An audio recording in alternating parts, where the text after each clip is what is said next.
مرحبا أهلا النوالي. Ikhwanul muslimin rahimakumullah. Ada ulama mengatakan salawat ini dia di dalamnya terdapat dua hal. Orang yang bersalawat otomatis pertama dia sudah zikir kepada Allah. Yang kedua dia bersalawat dan mengucapkan salam kepada Rasulullah SAW.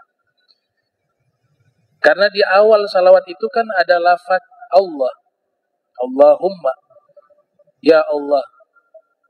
Maka saat itu kita sudah zikir, mengingat Allah Ta'ala. Ditambah lagi setelah mengingat Allah, zikir kepada Allah, ditambah lagi dengan salawat. As-salat artinya mendoakan Rasul SAW. Sekalipun Nabi tidak butuh doa kita. Ya. Makanya salawat itu bukan kita mendoakan Nabi, tapi kita wakilkan doa kita kepada Allah, Allah yang bersalawat kepada Nabi. Maka ada lafaz Allahumma sholli, ya Allah berikanlah salawat kepada Nabi Muhammad. Jadi salawat itu bukan kita yang langsung kepada Nabi. Bukan usolli wa usallim ala Sayyidina Muhammad. Ini sigot baru ini.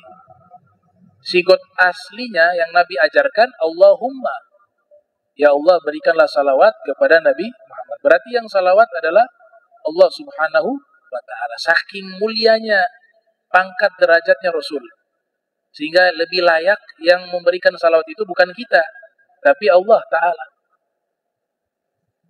Nah, akan tetapi kebaikan itu akan kembali kepada kita, mantul kembali kepada kita. Jadi makin banyak seseorang bersalawat kepada Rasul, maka kebaikan itu justru makin banyak akan kembali kepada orang tersebut, bukan kepada Rasulnya. Makanya ulama bingung. Kalau kita diperintahkan berbuat baik kepada orang yang telah wafat, kata Izzuddin Ibn Abdissalam, itu lewat berdoa. Maka orang yang paling layak kita doakan setiap saat itu adalah Rasulullah Muhammad sallallahu alaihi wa alihi wasallam. Akan tetapi bingung mau doa apa ke Nabi. Ya Allah ampunkanlah dosanya, Allah maghfir lahu. Nabi gak ada dosa. Allahumma adkhilhul jannata, ya Allah masukkan beliau ke dalam surga ya. Kunci surga di tangan beliau. Allahumma rfa' darajatahu, ya Allah angkat derajatnya. Derajat paling tinggi udah. Karena kita bingung doa apa yang layak untuk Nabi, bingung. Maka kita serahkan kepadamu saja ya Allah, engkau yang doakan beliau. Karena engkau tahu kekasihmu nih, magomnya, manzilahnya, pangkatnya. La syakka annal ikthar min dzikrillahi ta'ala wal istighfari was salati was salami ala Rasulillah min a'zamil asbabi fi tuma'ninatil qulub wa rahatiha. Para ulama mengatakan tidak diragukan lagi orang yang memperbanyak membaca doa, berzikir kepada Allah, kemudian beristighfar, memperbanyak salawat kepada Rasul Muhammad sallallahu alaihi wa alihi wa barak wasallam, itu adalah sebab yang paling besar bagi hati ini menjadi tenang. Kita kalau lagi sumpah, lagi susah hati, baca salawat.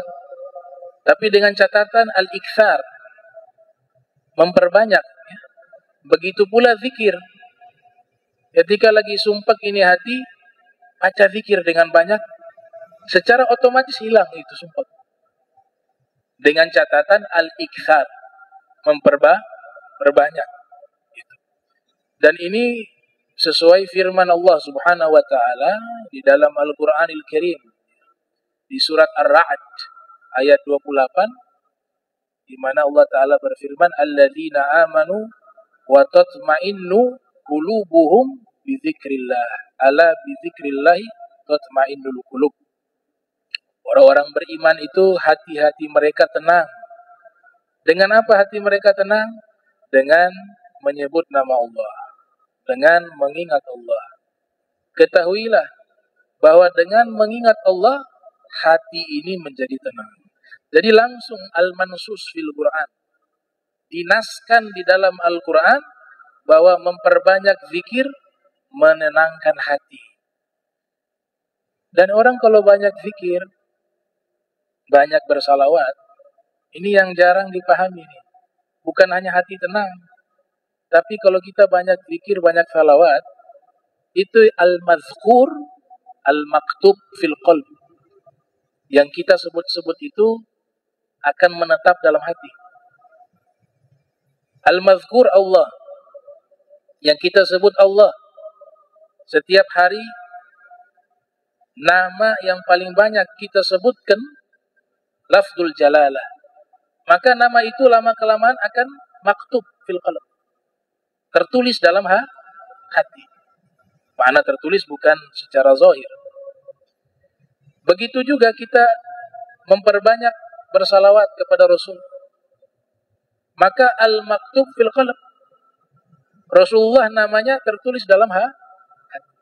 Kalau dua nama ini sudah tertulis dalam hati, ini penyakit-penyakit yang ada di batin, dia keluar. Ya, penyakit-penyakit yang ada di jiwa kita ini, dia keluar. Karena ada dua nama itu. Maka ulama mengatakan perbanyaklah menyebut nama Allah hingga Allah zikir itu menjadi darah dan dagingmu. Menjadi darah dan dagingmu.